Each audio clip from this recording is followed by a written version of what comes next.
News Only 24. News Only 24. যত দিন যাচ্ছে ছাত্রছাত্রীদের ব্যাগে বইয়ের বোঝা বাড়ছে, আর সেই বোঝা থেকে মুক্তি দিতে এবার অগ্রণী ভূমিকা পালন করল মধ্যমগ্রাম মাইকেলনগর শিক্ষানিকেতন। রাজ্যের খাদ্যমন্ত্রী রতিন ঘোষের অনুপ্রেরণায় ও মধ্যমগ্রাম পৌরসভার ঐকান্তিক প্রচেষ্টায় মাইকেলনগর শিক্ষানিকেতনে উদ্বোধন হলো ডিজিটাল লাইব্রেরি ছাত্রছাত্রীদের জন্য। রাজ্যের খাদ্যমন্ত্রী রতিন ঘোষের হাত দিয়ে উদ্বোধন হলো ডিজিটাল লাইব্রেরি, যেখানে ছাত্রছাত্রীদের জন্য থাকছে কম্পিউটারের মাধ্যমে বিভিন্ন বই পড়াশোনা ও স্মার্ট ডিজিটাল বোর্ডের মাধ্যমে ছাত্রছাত্রীদের শিক্ষা গ্রহণে আরও অগ্রণী ভূমিকা পালন করবে এই digital library.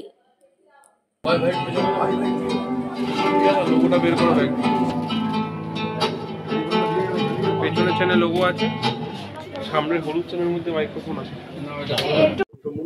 Digital library Michaelnagar শিক্ষানিকেতন অনেকভাবেই এগিয়েছে আপগ্রেডেশন করবার জন্য, এবং এই ডিজিটাল লাইব্রেরি করবার ক্ষেত্রে স্কুলের যেমন একটা ভূমিকা আছে, তেমনি এই যে ডিজিটাল স্মার্ট বোর্ড দেখছেন, আমরা আমাদের মধ্যমগ্রামের আইডিবিআই ব্যাংক, ওনাদের রিজিনাল ম্যানেজার এখানে আছেন, যাদের কাছে আমরা অ্যাপ্রোচ করেছিলাম যে মধ্যমগ্রামে স্কুলগুলোতে যদি ওনারা এটা দেন, এবং সেটা ওনারা এখনো পর্যন্ত প্রায় 15টা স্কুলে মধ্যমগ্রামে যারা প্রথিতযশা স্কুল আছে সেই সব স্কুলগুলোতে এই ডিজিটাল স্মার্ট বোর্ড দিয়েছেন, এবং এর ফলে আমাদের ছাত্রছাত্রীদের আরো বেশি উৎসাহ বাড়বে এই সম্পর্কে। কারণ আমরা মুখে ডিজিটাল যতই বলি না কেন, কার্যক্ষেত্রে যদি সেটা কিছু না করা যায় তাহলে কোনো লাভ হয় না। দ্বিতীয়ত, আজকের দিনটা একটু পবিত্র দিন। আপনারা জানেন যে ডক্টর সর্বপল্লী রাধাকৃষ্ণন, যিনি শিক্ষক হিসেবে ভারতবর্ষের রাষ্ট্রপতি হয়েছিলেন, তিনি আজকের এই দিনটা উদযাপনের জন্য তার কাছে যখন তার ছাত্রছাত্রীরা গেছিল, তখন তিনি বলেছিলেন, যদি সত্যিকারের আমার জন্মদিনটাকে তোমরা উদযাপন করতে চাও তাহলে বিভিন্ন শিক্ষামূলক কাজের মধ্যে দিয়ে করো। তাই আমার মনে হয় যে মাইকেলনগর শিক্ষানিকেতন সময়োপযোগীভাবে আজকে তাদের এই কাজটা করেছে, এবং আমি ধন্যবাদ জানাই যে আমাদের প্রধান শিক্ষক, অন্যান্য যারা সহ শিক্ষক আছেন, ম্যানেজিং কমিটি আছেন, সবাই মিলে এই যে চেষ্টা, তার সাথে আইডিবিআই ব্যাংকের সহযোগিতা, দুটো মিলে একটা ভালো রূপ পেল, এবং আগামী দিনে আমাদের ছাত্রছাত্রীরা আরো বেশি এই ধরনের আরো বেশি ইকুইপড হওয়ার সুযোগ পাবে। এই মাইকেলনগর শিক্ষায়তন স্কুলে আসার পর আমি প্রথমেই ভাবছিলাম এটা কি আদৌ আমাদের গভর্নমেন্ট স্পন্সর্ড স্কুল নাকি প্রাইভেট স্কুল। মানে এতটাই মানে শুধুমাত্র ইনফ্রাস্ট্রাকচার না, আমি ছাত্রছাত্রীদের সঙ্গে কথা বলছিলাম, টিএদের সঙ্গে কথা বলছিলাম, আমার খুব ভালো লাগলো, নতুন একটা অভিজ্ঞতা। সেখানে ডিজিটাল লাইব্রেরি উদ্বোধন হচ্ছে, সেখানে Michaelnagar institute of science and excellence তার উদ্বোধন হচ্ছে। এটা কিন্তু ভাবা যায় না।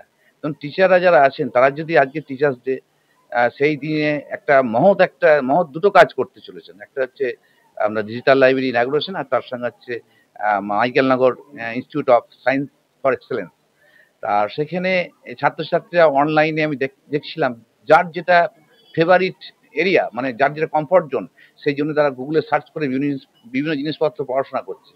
কেউ বই পড়ছে, কেউ জার্নালে কিছু জিনিস পড়ছে, কেউ আবার স্টক বাজার, মানে আপনার শেয়ার বাজারে কেমন কি চলছে সেটাও লক্ষ্য করছে। অর্থাৎ তার কমার্সের প্রতি একটা তার পড়াশোনার একটা টেনাসিটি আছে, আমি একটু আগেই দেখছিলাম।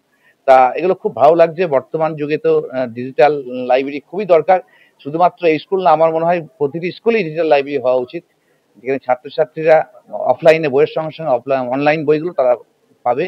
এবং এই ধরনের প্রয়াস যেখানে মাথার উপরে স্কুলের আছেন আমাদের খাদ্যমন্ত্রী রতিন ঘোষ মহাশয়, ওনাকেও আমি আমার শ্রদ্ধা, আমার প্রণাম জানাই। এত সুন্দর কাজে উনি এগিয়ে এসছেন, এবং এই CSR ফান্ড যেটা বলা হয়, কর্পোরেট সোশ্যাল রেসপন্সিবিলিটি, সেখান থেকে আইডিবিআই ব্যাংক সাহায্য করেছে। এটা কিন্তু খুব ভালো একটা উদ্যোগ, এবং সাহায্য করেছে মানে দেখুন, মানে তাদেরকে কিন্তু প্রেয়ারটাও দিতে হবে যে কিভাবে। উনি যেমন বললেন, আমি ওনার কথা শুনছিলাম যে রতিন ঘোষ মহাশয় উনি রিকোয়েস্ট করেছেন, মাননীয় মন্ত্রী রিকোয়েস্ট করেছেন যে এইটা করার জন্য। ওনারা বলছেন কিভাবে করতে পারি। ওনারা নানাভাবেই কিন্তু CSR ফান্ডটাকে দিতে পারতেন। এটা খুব এমন একটা কাজে দিলেন যেটা চিরকালের জন্য ছাত্রছাত্রীদের কাজে লাগবে। এটা খুব একটা ভালো উদ্যোগকে আমি সাধুবাদ জানাই। স্কুলের প্রধান শিক্ষক খুব অ্যাক্টিভ, টিচাররা তো আসেন প্রত্যেকেই। আমি চাইবো স্কুলের উন্নতি যেভাবে হচ্ছে, একসময় স্কুলে ছাত্রছাত্রীর সংখ্যা যেভাবে কমে গেছিল আর এখন ছাত্রীর সংখ্যা যেভাবে বাড়ছে এবং ছাত্রছাত্রী ভর্তি হওয়ার জন্য ছুটে আসছে গার্জেনরা সব, এটা কিন্তু বিরাট একটা পজিটিভ একটা মানে দিশা দেখতে পাচ্ছি একটা। খুব ভালো লাগছে আমার। আমি ডক্টর পার্থ কর্মকার, এই মুহূর্তে deputy secretary West Bengal board of primary education. আগে ডেপুটি সেক্রেটারি একাডেমিক ছিলাম West Bengal board of secondary education. নমস্কার।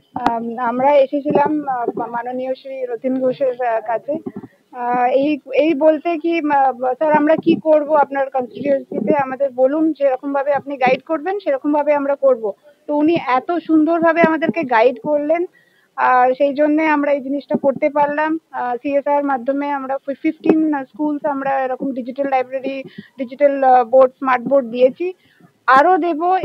এর পরেও আমাদের মেডিকেল হসপিটালেও আমরা কিছু মেডিকেল ইকুইপমেন্টস দিয়েছি, দেব আরো। আর এরকম ভাবে যদি স্যারের যদি এরকম করে অপরচুনিটি দিতে থাকেন উনি, তাহলে আমরা আরো অনেক কিছুই করতে পারি।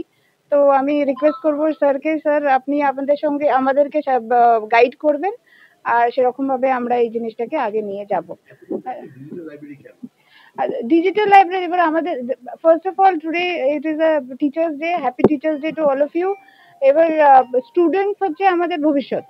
এবার প্রত্যেকটা জিনিস এখন ডিজিটাল হয়ে যাচ্ছে, তো ওদের যদি এই ছোটবেলা থেকে আমরা যদি এরকম ভাবে মানে ওদেরকে প্রিপেয়ার করি, not only for exams, to prepare for the future India, তাহলে মানে জিনিসটা আরো মানে ব্যাপারটা স্ট্রং হবে, পিলার গুলো আমাদের স্ট্রং হবে। আর সেই জন্যই আমি বারবার আমি স্যারকেও ধন্যবাদ জানাই। আর আমাদের মুখ্যমন্ত্রী ম্যাডাম মমতা ব্যানার্জি তো বলেইছেন মা মাটি মানুষ, তো ছোট বাচ্চা থেকে আমাদের যদি এই জিনিসটা পিলারটাকে স্ট্রং করতে পারি তাহলে তো আর কিছুই না, মানে দ্য ফিউচার ইজ ব্রাইট।